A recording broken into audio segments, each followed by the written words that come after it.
Salam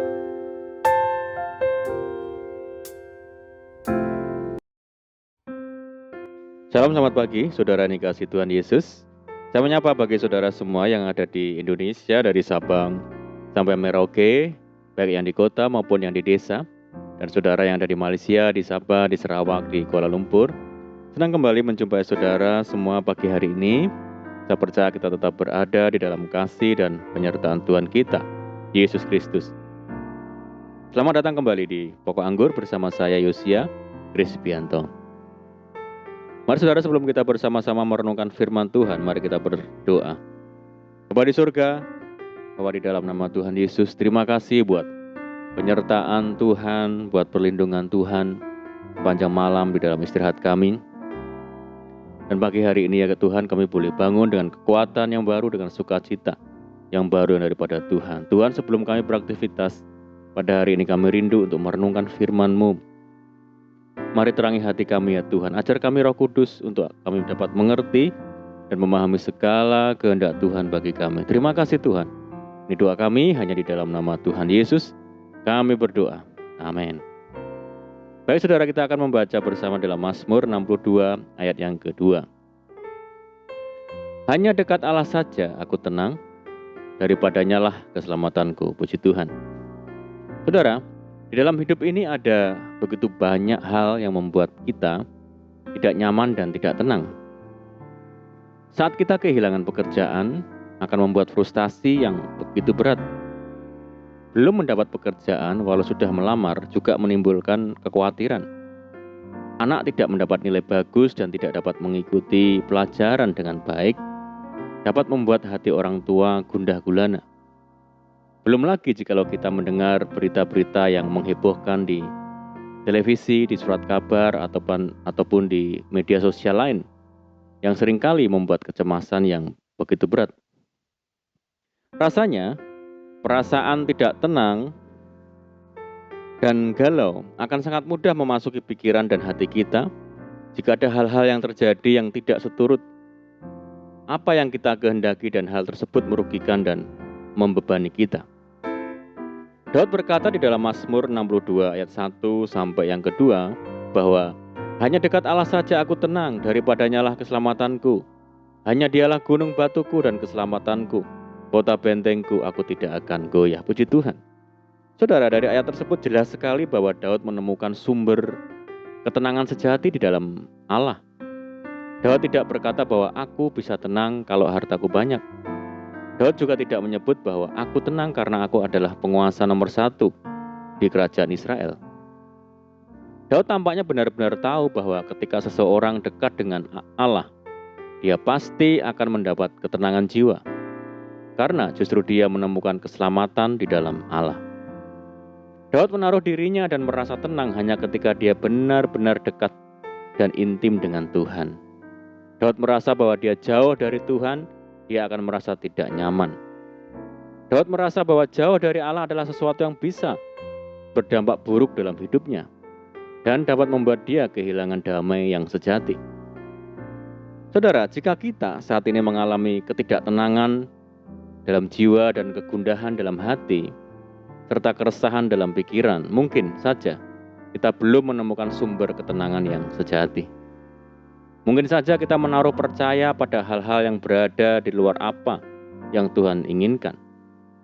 Jika kita merasa bahwa kita dilanda kekhawatiran hidup yang terus-menerus, mungkin saja kita belum dekat dan intim dengan Tuhan.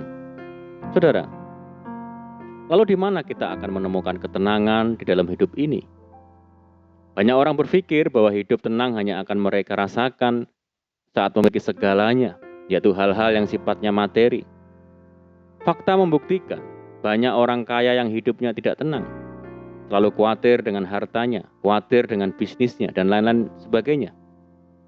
Namun, pemazmur menegaskan bahwa orang yang tinggal di dalam Tuhan atau dekat dengan Tuhan pasti akan mengalami ketenangan di dalam hidupnya. Masalah boleh saja datang, namun kita percaya bahwa Tuhan tidak pernah membiarkan dan meninggalkan kita. Firman Tuhan mengatakan, aku sekali-kali tidak akan membiarkan engkau, dan aku sekali-kali tidak akan meninggalkan engkau. Saudara, hidup dalam ketidaktenangan adalah hal yang sangat disukai oleh iblis. Sebab orang yang tidak tenang dalam hidupnya pasti akan mengalami kesulitan dalam berdoa dan berkomunikasi kepada Tuhan. Itulah sebabnya Rasul Petrus menasihati, karena itu kuasailah dirimu dan jadilah tenang, supaya kamu dapat berdoa. Sebab hanya doa yang lahir dari hati yang tenanglah, yang dapat merasakan hadirat Tuhan. Saudaraku, lalu apa kunci kita mengalami ketenangan? Yang pertama adalah dekat dengan Tuhan atau memiliki hubungan yang karib dengan Tuhan. Hal ini berarti kita tidak boleh meninggalkan jam-jam doa dan juga ibadah kita, saudara. Daud adalah contoh pribadi yang sangat dekat dengan Tuhan. Daud berkata, "Betapa disenangi tempat kediamanmu ya Tuhan semesta alam. Sebab lebih baik 1 hari di pelataranmu daripada 1000 hari di tempat lain. Lebih baik berdiri di ambang pintu rumah Allahku daripada diam di kemah-kemah orang fasik." Yang kedua adalah memiliki penyerahan diri kepada Tuhan. Artinya, kita mempercayakan hidup kita sepenuhnya kepada Tuhan. Daud menasihati, serahkanlah hidupmu kepada Tuhan dan percayalah kepadanya, dan ia akan bertindak. Dan yang ketiga adalah hidup di dalam kebenaran. Ada tertulis, di mana ada kebenaran, di situ akan tumbuh damai sejahtera. Dan akibat kebenaran ialah ketenangan dan ketenteraman untuk selama-lamanya. Saudaraku, di dalam dekat dengan Tuhan, berserah diri dan senantiasa hidup di dalam kebenaran, kita pasti akan mengalami ketenangan hidup, saudara. Untuk itu, mari kita ambil komitmen saat ini untuk melakukannya dengan setia setiap hari. Maka ketenangan sejati yang daripada Tuhan itu yang akan menguasai hidup kita. Amin, puji Tuhan, mari kita berdoa. Bapa di surga, Bapa di dalam nama Tuhan Yesus, terima kasih buat firman-Mu saat ini ya Tuhan. Tuhan bawa kami untuk mendekat kepada Tuhan, hidup berserah penuh kepada Tuhan dan hidup di dalam kebenaran, sehingga kami boleh mengalami ketenangan sejati yang dari Tuhan. Sehingga kami mampu untuk tenang dalam menghadapi situasi apapun dalam hidup kami. Ajar dan tuntun kami ya Tuhan untuk melakukan firman-Mu dengan setia. Terima kasih Tuhan. Saat ini kami menyerahkan hidup kami hari ini ke dalam tangan Tuhan. Berkati kami ya Tuhan. Berkati segala usaha kami, pekerjaan yang kami lakukan lewat tangan-tangan kami. Jadikan kami hari ini berhasil dan beruntung. Sertai kami hari ini dengan penyertaan Tuhan yang sungguh sempurna. Dan mohon petunjuk-Mu ya Tuhan, sehingga kami hidup seturut sejalan dengan segala rencana dan kehendak Tuhan. Mari ya Tuhan, limpahi kami dengan sukacita-Mu, damai sejahtera-Mu hari ini ya Tuhan. Jauhkan kami dari segala sakit, penyakit, dan malapetaka. Berdoa bagi kesejahteraan kota kami, desa kami, daerah kami, dan bangsa kami Indonesia yang saat ini menghadapi berbagai macam permasalahan. Mari Tuhan berkati daerah kami, pulihkan negeri kami Indonesia. Belas kasihan Tuhan bagi negeri kami. Terima kasih Tuhan. Ini doa kami ya Tuhan, kami percaya Tuhan mendengar seruan doa kami. Hanya di dalam nama Tuhan Yesus kami berdoa. Amin. Puji Tuhan saudara, kita sudah berdoa, kita percaya penyertaan Tuhan selalu ada, menyertai kita setiap hari. Mari kita tetap mengandalkan Tuhan dan tetap menaruh harap hanya kepada Tuhan. Saya ucapkan selamat pagi. Selamat beraktivitas, doa saya menyertai saudara semua. Tuhan Yesus memberkati. Haleluya.